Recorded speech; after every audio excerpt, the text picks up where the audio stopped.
Merci Jean-Louis, merci Panos. Bonjour. Alors jusqu'au milieu des années 90, la rareté des formations doctorales en architecture contraignait bien des architectes aspirant aux études supérieures à entrer dans le cheval de Troie d'une discipline accueillante ou opportune, l'histoire de l'art, la sociologie, la philosophie, l'anthropologie, sans oublier ces sciences de l'ingénieur concernées par les questions de construction, d'ambiance ou d'informatisation. Alors depuis le début des années 2000, les colloques et les groupes d'études se sont multipliés et les institutions universitaires ont généralement pris acte des spécificités du doctorat en architecture. En fait, pourtant, l'idée même d'une approche doctorale des questions architecturales semble toujours en danger de se perdre dans les confusions entre les enjeux professionnels et les visées disciplinaires, et les définitions de la thèse oscillent toujours entre les pratiques du projet et les visées de connaissances. Alors, comme M. Jacquet, ce matin, je vais montrer la preuve que j'ai reçu un mandat de Jean-Louis. Une aimable invitation accompagnée de deux questions difficiles. La première, que signifie la recherche doctorale en architecture ? Quels sont ses objectifs, méthodes propres, et que se passe-t-il aux frontières avec les autres disciplines ? Bien sûr, un certain nombre de ces questions ont été évoquées ce matin, et je suis à peu près certain qu'elles vont être reprises en partie dans le restant de l'après-midi. Et la deuxième, encore moins sympathique, la recherche doctorale en architecture est-elle cumulative, à l'image des sciences dures ou non ? Alors merci Jean-Louis.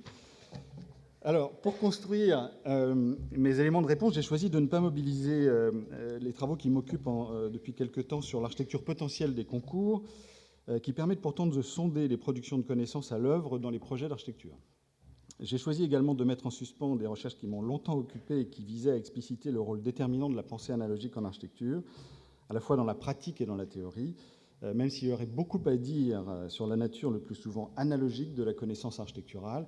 Et moi aussi, je veux ajouter au concert d'éloges qui a été disons, amorcé ce matin à propos de Lichner-Rovitz, puisque son livre Collectif, Analogie et Connaissance, qui avait fait l'objet d'un grand colloque au Collège de France, a été longtemps mon livre de chevet. Et donc, moi, je ne l'ai jamais rencontré, mais franchement, je l'ai beaucoup lu. Alors, j'ai plutôt choisi de reprendre les éléments de cartographie théorique des thèses tels que je les présente en partie dans un article qui paraît dans la dernière livraison des cahiers de la recherche, consacré aux trajectoires doctorales, très beau numéro qui a été édité par Jean-Philippe Garrigue et Estelle Thibault. Alors, j'y fais l'hypothèse d'un mode d'orientation épistémologique qui permet, me semble-t-il, d'identifier les éléments d'un compas des théories et des thèses, mais surtout les éléments de débat et de controverse sur ce que peut ou devrait être une thèse de doctorat en architecture, mais également, vous verrez que ça reboucle sur les questions de la nature complexe de la théorie et de la connaissance en architecture. Alors, ma longue fréquentation du pragmatisme américain fait que je ne répondrai pas de façon conjecturale aux questions qui m'ont été proposées, mais vraiment de façon pragmatique en prenant acte de la vivacité de la recherche doctorale. Elle existe et se porte plutôt bien, mais son étendue et ses courants l'apparentent à ce que j'appelle l'océan doctoral. Je propose un mode donc de catégorisation qui s'appuie sur une classification des théories, puisque les thèses s'inscrivent de fait dans le domaine des théories. Et là, j'insiste, les doctorants sont les théoriciens de demain. Je pense qu'il est important de le souligner. Quant à la deuxième question, à savoir si la recherche doctorale serait plutôt cumulative, et la recherche tout court en architecture d'ailleurs, ou non cumulative, je propose pour l'instant de la considérer comme accumulative dans les deux graphies, dans les deux sens, c'est-à-dire à la fois comme cumulative en progression et accumulative, donc sans cumulation, en récursion et pas en régression, vraiment en récursion. La recherche doctorale, comme la théorie, aime les archives, on l'a vu avec Madame Vigano, mais elle aime également surtout l'anticipation, c'est-à-dire le projet. Les révolutions architecturales, comme la plupart des révolutions scientifiques, sont le plus souvent destructrices des paradigmes précédents. Donc la question du progrès dans la théorie de l'architecture, c'est une notion évidemment toute relative, et il est paradoxalement fréquent qu'il faille passer une ou plusieurs générations avant que l'on ne redécouvre les vertus de telle ou telle idée, de tel ou tel principe, tout en se permettant de le redéfinir dans et hors l'histoire. Alors je pense que le modèle proposé devrait aussi aider à saisir la complexité de ce phénomène, à défaut de l'expliquer. Alors la question de l'ornement est un très bon exemple, et Jean-Louis l'a mentionné, de ce genre de retour théorique. Et un colloque doctoral que nous avions organisé à l'Université de Montréal en mai 2013 sur le retour de l'ornement dans les pratiques contemporaines a justement permis d'esquisser et de tester une première version de ce mode de catégorisation des thèses. Le colloque était intitulé « Ornement, algorithmes et analogies entre opérations cognitives et technologiques en architecture ». Il a rassemblé des doctorants des universités Harvard, Princeton, Rio de Janeiro, Montréal, Lausanne, Londres, enfin la Bartlett, et de 4 écoles nationales supérieures d'architecture en France, Nantes, Lyon, Lille et Versailles. Alors une comparaison de ces 12 approches, et ce n'est pas très grave si vous ne voyez pas tous les titres de thèse, croyez-moi sur parole, la comparaison a confirmé, si besoin n'était, qu'un même questionnement pouvait donner lieu à une étonnante hétérogénéité des visées épistémologiques et même pragmatiques, et bien qu'en l'occurrence la thématique était imposée. Il ne s'agissait pas vraiment de thèse, il s'agit plutôt de dissertation doctorale en l'occurrence. La variété, par contre, ce qui m'a vraiment interpellé, c'est la variété des modalités de production de connaissances, s'agissant finalement d'écoles dans lesquelles les programmes doctoraux étaient implantés depuis très longtemps dans certains cas. Alors, en septembre 2013, cette cartographie a été remise à l'épreuve de la soixantaine de textes sélectionnés pour les 2e rencontres doctorales en architecture à l'école de Paris-Belleville. Et cette fois, la variété des définitions de la thèse, corrélée à la diversité des territoires, des laboratoires français qui les portaient, mais c'est sans doute aussi des territoires, m'a définitivement convaincu qu'il y avait un intérêt à étudier et comparer les axes de questionnement portés par les jeunes chercheurs si on voulait anticiper certaines avenues de la théorie architecturale. Alors, il reste quand même que cette catégorisation pose de sérieux problèmes. Vous avez peut-être du mal à lire, mais on voit bien qu'une thèse sur l'histoire de l'enseignement de l'architecture en France au XXe siècle ne peut guère être catégorisée comme une thèse qui se prononce, je cite, pour un habitat éco-responsable de qualité et financièrement accessible en Saône-et-Loire, ou une recherche sur les cultures constructives et la conception intitulée « Vers une théorie édificatrice du projet ». Alors, comme tout océan, l'océan doctoral fascine autant qu'il inquiète. Il est un lieu de découverte, une soupe primordiale, autant qu'un lieu de perdition. Mais les instruments d'orientation existent, y compris dans les textes d'architecture les plus anciens. Je pourrais par exemple emprunter le plan, et je vais le faire d'ailleurs, de cette superbe tour des vents à l'édition des 10 livres de Vitruve que Cesare Cesariano fait graver en 1521, et je disposerai alors de pas moins de 24 noms d'orientation. Alors dans mon cas, il n'y en aura que 8, mais disons qu'on pourrait se rendre jusqu'à 24. Je reprendrai d'ailleurs cet ancien schéma en filigrane quand il sera question de la thèse, donc le schéma de droite, car pour le moment, il me semble plus judicieux de situer la question de la théorie en architecture au centre de l'île d'Utopie, dont vous avez reconnu la très belle gravure de l'édition de 1516, en renvoyant à une question primordiale: qu'est-ce que la théorie en architecture? Alors certes, et je pensais en vous montrant cette diapo que vous alliez trouver ça envahissant, mais vu la liste ininterrompue de thèses et de recherches que Jean-Louis vient de présenter, je crois que du coup, ce petit schéma est plus acceptable. Alors certes, dans quelques disciplines que ce soit, alors évidemment, vous avez compris que je vais partir d'une homologie entre l'océan des thèses et l'océan des théories. Dans quelques disciplines que ce soit, une thèse n'a pas valeur d'emblée de théorie, on est bien d'accord. Les produits de la thèse devront subir quelques tests complémentaires et se soumettre à l'exercice des publications. Mais on conviendra que la thèse doit toujours expliciter sa localisation dans un cadre théorique approprié au questionnement qui la motive. En d'autres termes, une thèse n'est pas d'emblée une théorie, mais elle peut toujours être jaugée et située par rapport aux théories disponibles ou reconnues comme telles. Alors, dès lors, comment catégoriser les théories en architecture? Alors, je vais proposer et je vais décliner un schéma qui rassemble 2 axes apparemment incompatibles, un axe de tension épistémologique, donc de ces modalités de production de connaissances, et un axe de tension entre discipline et profession, plutôt propre à l'architecture, pas seulement à l'architecture, mais disons qui, dans notre domaine, est un axe absolument fondateur. Alors, poser la question de la théorie ou de la recherche, c'est inévitablement poser la question de la connaissance. Du coup, et je vais pouvoir aller finalement assez vite sur ce premier, disons, jalon, puisque je choisis de placer les visées historiques en haut du schéma. Et suite à la présentation de Jean-Louis, je pense que c'est très clair pour tout le monde désormais, mais je vais les opposer aux visées scientifiques transhistoriques pour constituer un premier axe qui va donc mettre en opposition des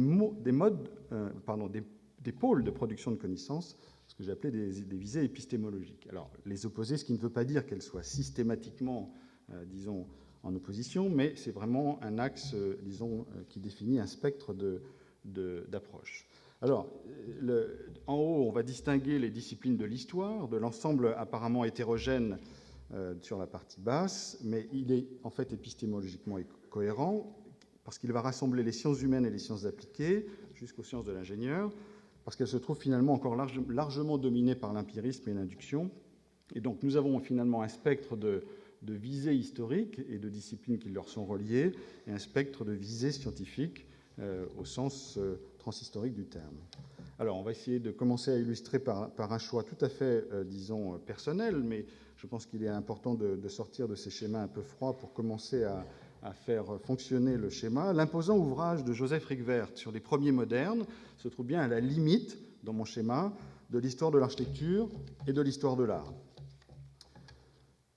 Du coup, je choisirais de mettre comme point d'amorce des visées scientifiques transhistoriques le précis des leçons d'architecture de Durand, mais j'aurais pu mettre aussi son recueil et parallèle des édifices de tout genre, anciens et modernes, dessinés sur une même échelle, qu'il fait paraître en 1800, juste avant le 1802, c'est-à-dire juste avant le moment de fondation de la nouvelle école polytechnique, là où il propose une modalité disons, rationnelle et transhistorique pour saisir les questions d'architecture.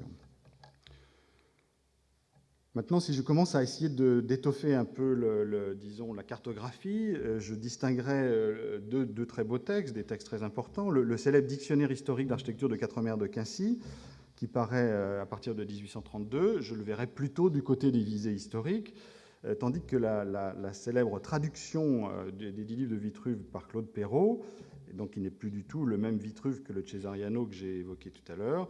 Il se veut vraiment une transmission, une traduction, c'est bien la traduction d'un médecin architecte du XVIIe siècle. C'est plus un questionnement historique, mais c'est vraiment une démonstration. Le texte perd presque de sa valeur de document pour être instrumentalisé dans une modernisation de la théorie architecturale. Donc j'aurais plutôt tendance à le rapprocher des visées scientifiques, anachronisme évidemment compris. Alors, on a bien d'un côté une théorie comprise comme un récit historique, et de l'autre, une théorie comprise comme une démonstration scientifique.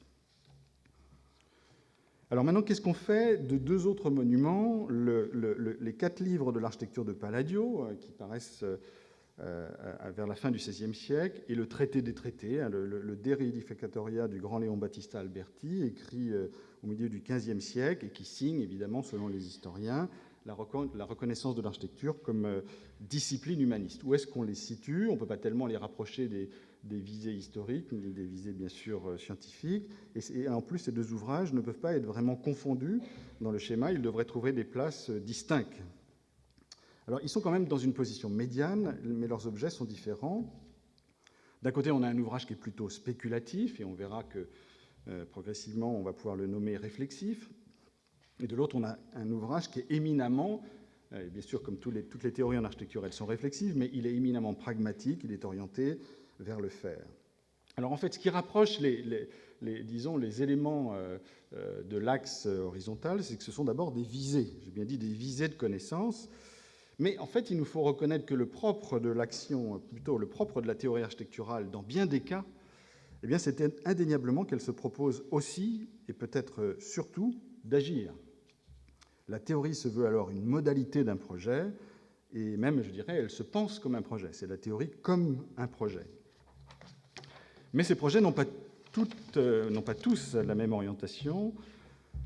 Nous allons avoir des théories d'un côté qui vont se penser comme des projets prescriptifs, de véritables guides pour l'action, et puis évidemment des actions de transformation du monde, tandis que sur le même axe horizontal, et de l'autre côté, j'aurais tendance à situer ces théories qui sont conçues comme des projets réflexifs, en ce sens qu'elles opèrent d'abord un retour sur la discipline et sur la profession.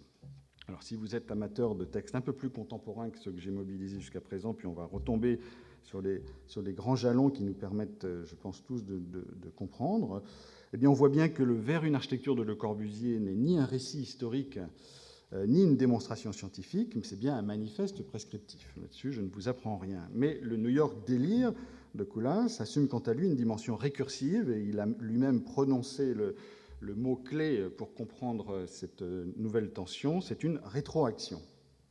Il entend agir à l'intérieur du récit qu'il est en train de reformuler, du modèle qu'il est en train de reformuler, en fait. Alors, fait notable, puis je reviendrai sur cet aspect-là quand on reviendra à la thèse, eh bien, on a des limites, on est en train de définir des limites d'une certaine façon, mais dans le cas de l'axe horizontal, les limites sont d'autant plus intéressantes qu'elles fuient vers un grand nombre de disciplines. Ces théories conçues comme des projets s'élaborent aux confins de la discipline, tout comme l'histoire de l'architecture va se confondre, bien sûr, à certains moments avec l'histoire de l'art. Alors, Le Corbusier, on le sait, se revendiquait autant de la littérature que de la peinture. Quant à Coulas, dont on dit d'ailleurs que ce texte, d'une certaine façon, fit office de thèse pour lui, eh bien, se revendique autant de l'écriture que de la culture cinématographique. Alors, nous sommes désormais en mesure de mettre à l'épreuve notre entreprise de catégorisation des théories. Nous avons distingué ces textes qui opèrent un regard sur le passé de ces textes qui vont orienter des regards sur le futur, sur un futur qui est d'ailleurs sinon prédictible, comme le futur de la science, d'une certaine façon, à tout le moins dans une visée prospective. Puis nous avons distingué les actions, ces théories, alors voici mes limites, et puis nous avons distingué les actions, c'est-à-dire les théories en forme de projet, qui visent la prescription ou le passage par la réflexivité disciplinaire, et qui, d'une certaine façon, assument certains éléments d'histoire disciplinaire. Donc on a défini ces bornes, et ces bornes vont être importantes pour nous permettre de situer 4 autres termes. Car au-delà de ces 4 vecteurs cardinaux, nous pouvons faire maintenant apparaître des entre-deux. Alors, dans le cadre supérieur gauche, entre le regard sur le passé et l'action réfléchissante, certaines théories entendent passer de l'analyse des objets à l'histoire générale. Alors, on ne le voit pas évidemment de loin, mais Jean-Louis a évoqué le Zemper, le Der Stil de Zemper, c'est-à-dire un grand texte théorique du milieu du XIXe siècle, mais je le rapprocherai volontiers de la célèbre histoire de l'architecture de Choisy et du texte plus récent, fin XXe siècle, du grand historien et critique américain Kenneth Frampton, intitulé Studies in Tectonic Culture. Alors, comme je l'ai dit, certaines théories entendent passer de l'analyse des objets à l'histoire générale, quitte d'ailleurs à généraliser abusivement. Ayant moi-même œuvré à mieux faire connaître les travaux du professeur Frampton en français, je ne peux manquer de remarquer que sa théorie de la tectonique est aussi un projet théorique, et que sa relecture de l'histoire, à l'instar des relectures de Zemper ou de Choisy, opère une généralisation aux franges du discours doctrinal, ce que Frampton assume très bien par ailleurs. Ne vous inquiétez pas pour lui. Alors, dans le cadre inférieur gauche, là je vais rapprocher, vous aurez reconnu l'architecture de la ville de Rossi et puis le Complexity and Contradiction de Venturi.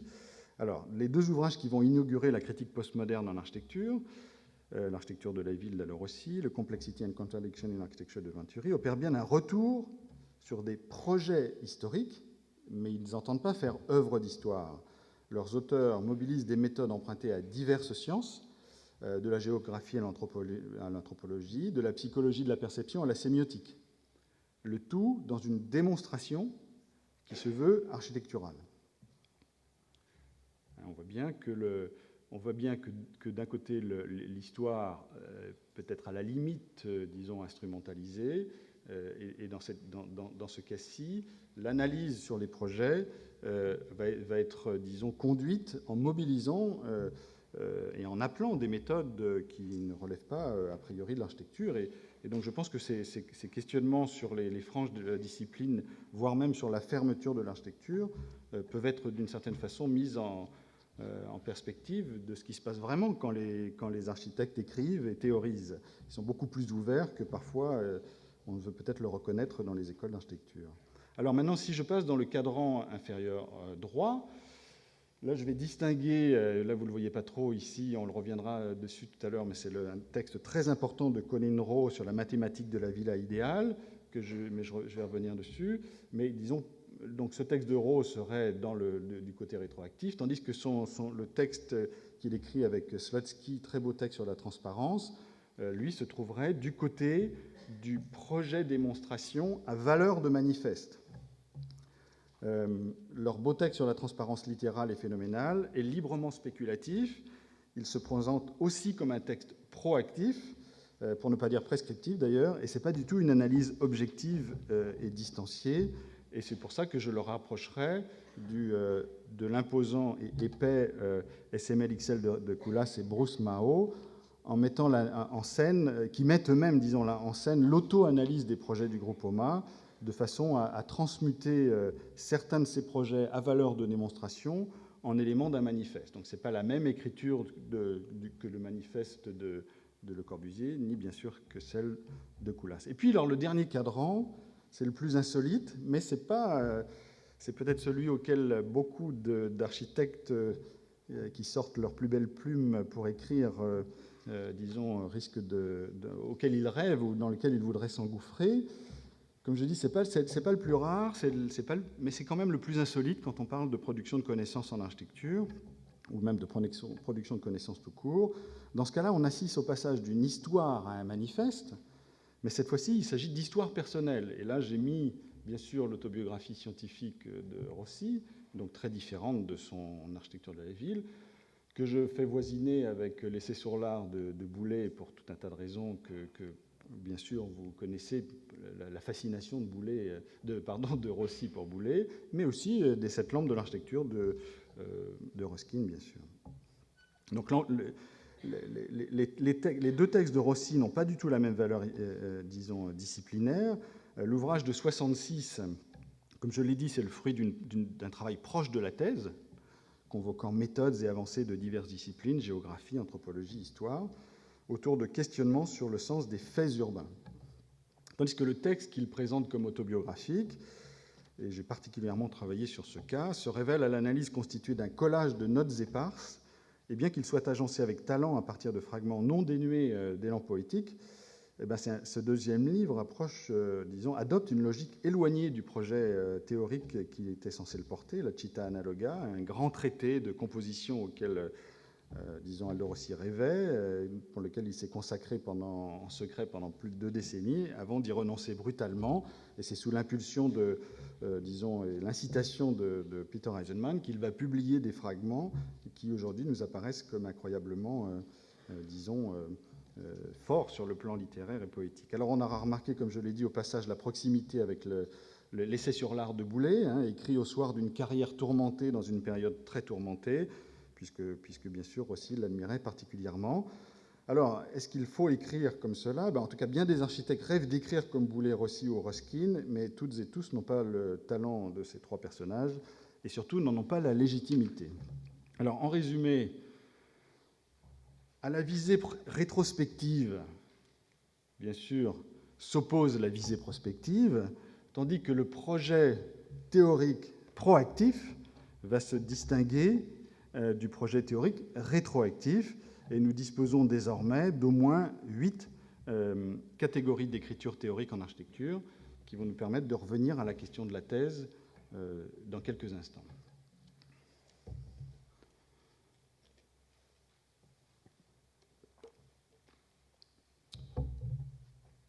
Alors, en passant maintenant d'une cartographie des théories à une cartographie des thèses, nous pouvons désormais remettre une rose des vents au centre de la question initiale, qu'est-ce que la thèse en architecture ? Nous allons effectivement trouver des thèses centrées sur les objets de l'histoire, tandis que d'autres se concentreront sur des objets des sciences, qu'il s'agisse, comme on l'a dit, des sciences humaines, sciences sociales ou sciences de l'ingénieur, tandis que sur un axe horizontal, on va être en mesure d'intégrer des thèses qui se présentent sous la forme de projets de reconstitution de modèles, et puis, plus étonnant, de thèses qui se présentent comme des projets de constitution d'une nouvelle norme.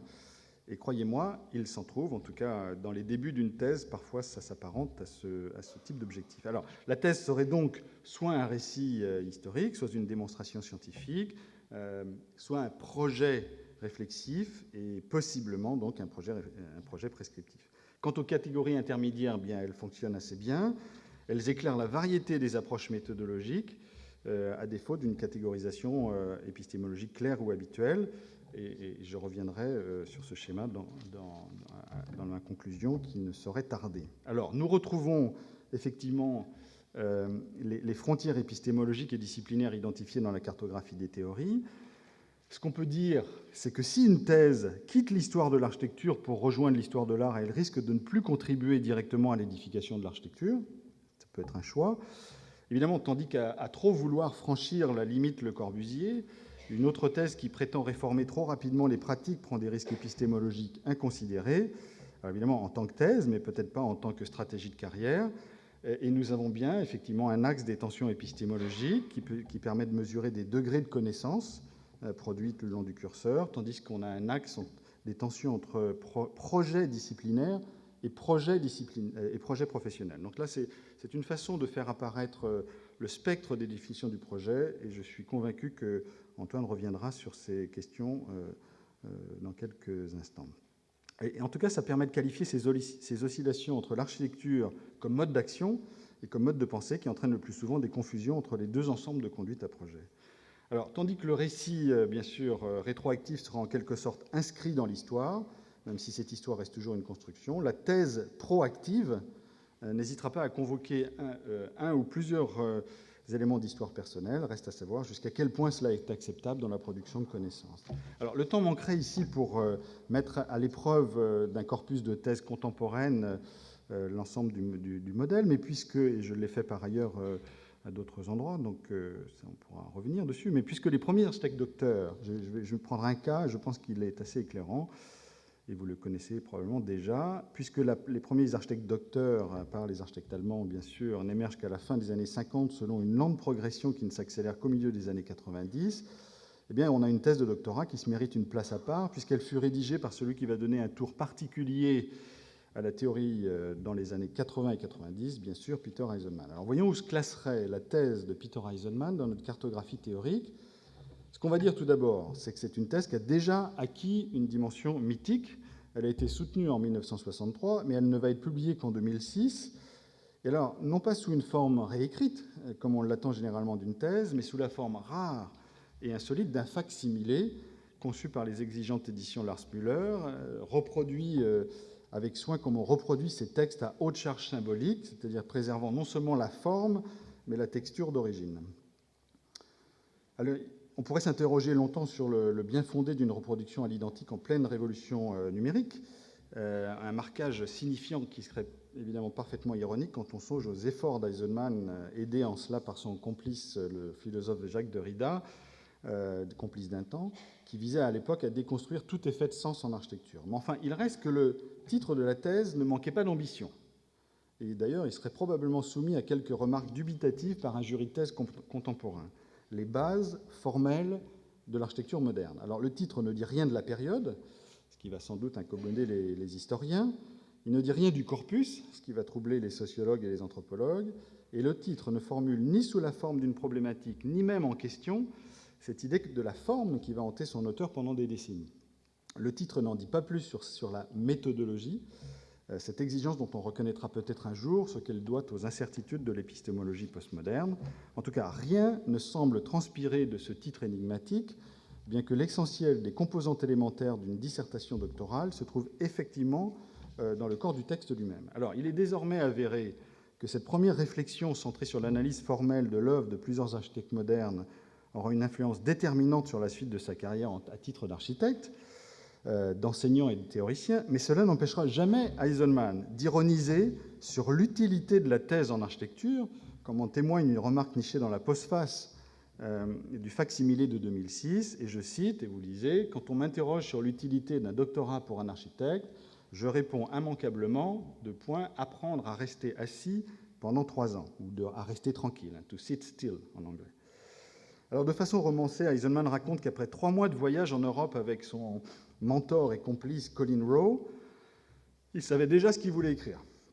Un travail analytique qui allait relier tout ce qu'il avait appris à voir, de Palladio à Terragni, de Raphaël à Guido Reni, le tout rassemblé dans une sorte de construction théorique qui porterait la question de la modernité en architecture, mais qui le ferait du point de vue d'une certaine autonomie de la forme.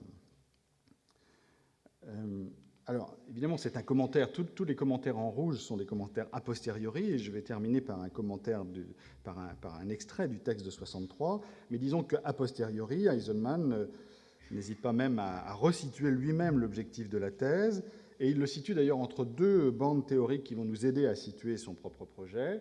Il dit se situer à l'époque entre 2 courants de pensée radicalement différents qui retenaient son attention. D'un côté, répondre à la thèse de Christopher Alexander, qui à l'époque était mathématicien et avait commencé sa thèse aussi à Cambridge, note sur la synthèse de la forme. Et puis, d'un autre côté, évidemment, il voulait se distancier, même s'il le respectait énormément, mais en tout cas prendre ses distances de son mentor et prendre ses distances d'une certaine approche de la forme véhiculée par Colin Rowe. Et lui entendait plutôt rechercher un discours fondé sur la linguistique. Alors, évidemment, le discours sur la linguistique, s'il faut en croire son auteur, cherchait d'emblée à évacuer les questions et les méthodes historiques, tout autant que la logique mathématique, pour se concentrer sur l'analyse de la forme dans une approche proprement architecturale, c'est-à-dire, pour ce qui concernait Eisenman, dans une visée proprement critique. Alors, dans notre schéma, le livre de Colin Rowe trouve très facilement sa place du côté des approches rétroactives. Sa comparaison des villas idéales traverse les siècles à la recherche d'un ou plusieurs modèles.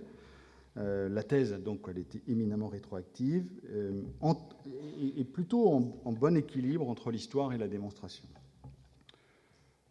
Le premier ouvrage d'Alexander adoptait un formalisme mathématique dont l'auteur se distanciera par la suite, mais enfin, à l'époque, il entendait ni plus ni moins démontrer comment il serait possible de rationaliser la conception de villes de plusieurs dizaines de milliers d'habitations à partir de réductions mathématiques aidées des progrès de l'informatique et du calcul.